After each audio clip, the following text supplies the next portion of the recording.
সারাদিন চলা বিডিআর সদর দপ্তরে গোলাগুলিতে নিহত হয়েছে ৫ জন, আহত হয়েছে বেশ কয়েকজন।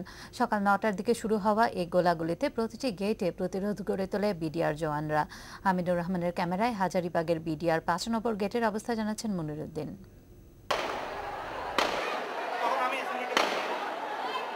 বিডিআরের দরবার হলের ১০০ মিটারের মধ্যেই ৫ নম্বর গেট। এ দৃশ্য সেই গেটের। বিডিআরের কর্মকর্তা হিসেবে সেনাবাহিনীকে মেনে না নেয়া, সেনাবাহিনী সদস্য এবং বিডিআর জওয়ানদের মধ্যে বেতন ভাতা বৈষম্যের অভিযোগ এনে ক্ষুব্ধ হয়ে ওঠে বিডিআর সদস্যরা। এ নিয়ে দরবার হলে বৈঠকে বসেন বিডিআরের মহাপরিচালক সহ উচ্চপদস্থ কর্মকর্তারা। এ সময় তাদের অবরুদ্ধ করে রাখে বিডিআর সদস্যরা। শুরু হয় গুলি বিনিময়। এতে আহত হয় বেশ কয়েকজন বিডিআর জওয়ান।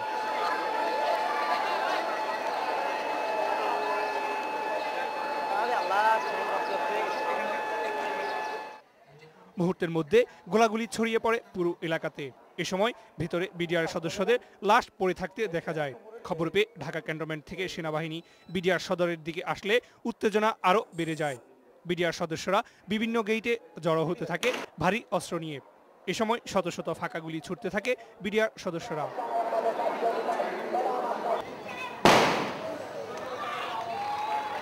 আমরা বাঙালি জাতি, আমরা মুখ বন্ধ করে রাখতে পারি না, আমরা হাতও বন্ধ করে রাখতে পারি না। আমরা বিপ্লবী, আমরা বিদ্রোহী, আমরা চুপ করে থাকতে পারি না। আমরা সেনাবাহিনী হেলিকপ্টার পিলখানার উপর দিয়ে টহল দিলে তা লক্ষ্য করে গুলিবর্ষণ করে বিডিআর সদস্যরা।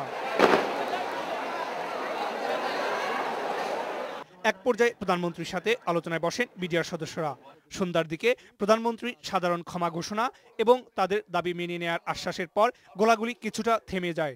এ সময় বিডিআরের সব গেট থেকে সেনাবাহিনী প্রত্যাহারের আহ্বান জানান বিডিআর জওয়ানরা।